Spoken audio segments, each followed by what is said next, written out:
going on, everybody? Thank you so much for coming back to another video. And in today's video, we're going to be talking about Alita: Battle Angel. So this is a movie that I've had on Blu-ray since Christmas now, and I have not got to watch it until now, and I actually missed it in theaters, which is a big bummer because this is the kind of movie that I love to see in theaters. Big spectacle films that just have a lot to look at, and that I know visually in theaters it would have just been something amazing. So I am disappointed that I missed it in theaters, but yeah, I finally got to check it out, so let's talk about it. I'll go ahead and start off my thoughts by saying I really enjoyed this movie. I thought it was a good time. I really thought it was a fun, just big action sci-fi fantasy film.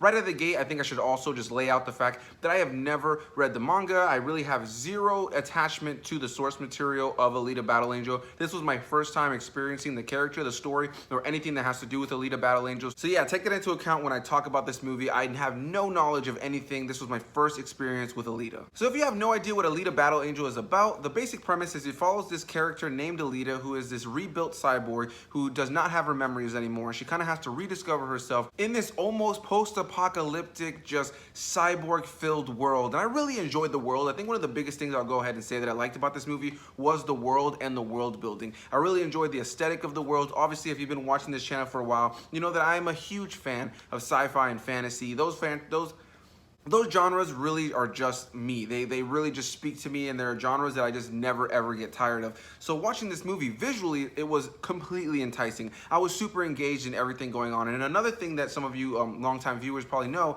is the fact that I love CG. Now, of course, you can have bad CG or CG that doesn't fit a movie, but I've always been a defender of CG and its overuse or just underuse, or however they want to use it, as long as it fits the aesthetic of the film. As long as it fits the feel and the vibe of the film, I'm totally okay with it. I'm not the kind of person to just dog on a movie because it has a lot of CG. I just personally don't see the reason for that. I feel like it's a tool in today's modern filmmaking, and I really do enjoy to see what some filmmakers do with it. And in the case of Alita: Battle Angel, I really love the CG in this film. The character of Alita is a motion capture character, and I love the way that they were able to take the actress and just really just bring her to life with this new big set of eyes and this character that in a lot of ways looks looks very realistic. I really enjoyed the way that the CG looked on Alita. I really enjoyed how realistic it looked at time, while also really keeping to the kind of cartoony, over-the-top CG world that this movie takes place in. Like I mentioned, she's a cyborg, and inside this universe, there are tons of other cyborgs and people who have cybernetic enhancements. That's kind of just a norm in this world. You have people walking everywhere who maybe lost a limb and now have this robotic arm. Some of them are really sophisticated, and some of them not so much. But on an overall level, I just gotta say, I love the way that this film looked. I love the world building that this film presents, and I just overall just was really into this world. As my first entry to this universe, into the Alita storyline, I really did enjoy it. Now, one of the biggest criticisms I heard about this film leading up to it was the fact that it just really didn't stand on its own. It was a film that was all set up and really no payoff, and then a lot of people really didn't like that, while I also heard from the big fans of Alita that this film really did the story correctly. And that's something that I found to be really interesting, is you have critics who probably don't have connection to the original story and just wanted to see a movie as movie critics, and just felt like this movie did not give them resolution, didn't pay off of the events that were set up in this film as much as they would have liked, or at all. And then a lot of the people who are big fans of the series felt like they did a great job of setting up the beginning portion of the story and setting us up for more films. And what I can say is I sit right about in the middle. I think I can definitely see the criticisms that critics have about this film. This is a film that is heavy on setup and really does leave you in a place where a lot of the things that were set up in the film are not resolved. However, I would have to fight back a little bit and say that there's definitely a lot of things that are set up that are resolved. There's some things that are, you know, at least set up and kind of put in a really interesting place. And I really did enjoy what they did with this film. I found it to be really compelling the entire time. I was really engaged. However, I will agree with what the critics say about it being exposition heavy. It is a film that is very exposition heavy. There are a lot of scenes of characters just walking, talking, and explaining the universe. However, I didn't really find these scenes to be bad, to be honest, because they were really well acted.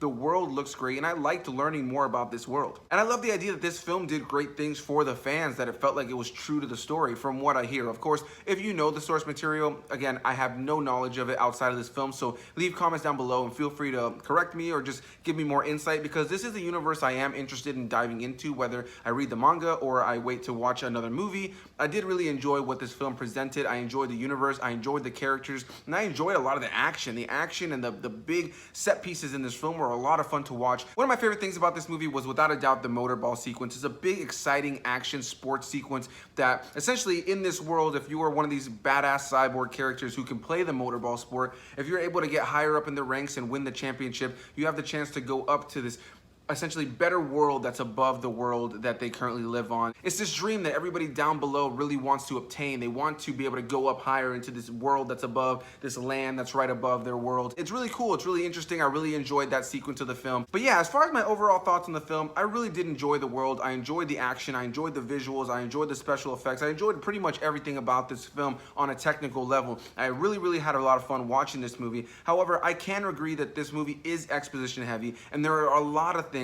that are set up in this film that do not get resolved. There are things that get set up and do get resolved, and there are things that get set up and get left in a really interesting place, and it's definitely a film that left me excited for a sequel. But I can see some people who maybe just want to see one-off films not being crazy about this movie. But as somebody who is into this kind of stuff and really enjoys worlds like this, I found myself very excited, and I really hope that they make a sequel. I think that this film will suffer tremendously over time if there is not a sequel, because it does leave a lot to the imagination. It does leave a lot of things really open, and I don't even think this is really a spoiler to say, but the main villain behind majority of everything that's going on, there are villains and a villain in this film, but the main villain that's kind of behind everything is kind of just left unanswered. It's kind of just left up in the air. You have to wait for the next movie. It's completely clear that this movie is intending to have a sequel. So if they don't make a sequel after this movie, I think that that's where this film is really going to suffer, because it really does not leave you with full resolution on these characters, the villains. It really does set you up for more films, or at least another film or another 2 films.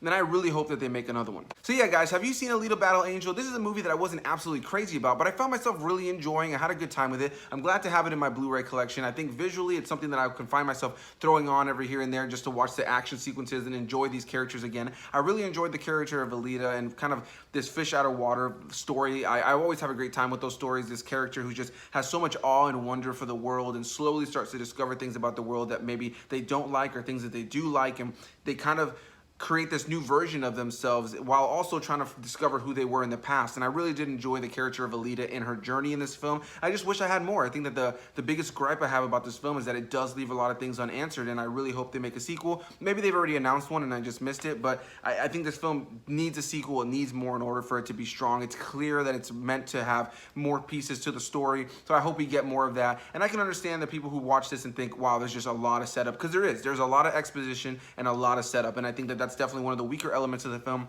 is it doesn't have its own beginning, middle, and end. It kind of just feels like a beginning, a middle, and a middle is the best way I can explain it. There's a lot left to the imagination and a lot of things that I would really like to see them expand upon within the next film. Definitely leave your comments down below. Do you like this movie? Do you not like this movie? I'm definitely curious to hear what you guys have to say. I had a lot of fun with it, but it's not the craziest movie of all time, and I can see where it can kind of teeter on either side depending on what you're into. This is a CG heavy film, so if you're not into CG heavy films, this movie may not be for you, but for me, I really enjoyed it. Visually, it was everything I wanted out of it based on the previews, and I had a lot of fun with it visually. So yeah, guys, leave those comments down below. I will see each and every single one of you guys in the next video. Bye-bye.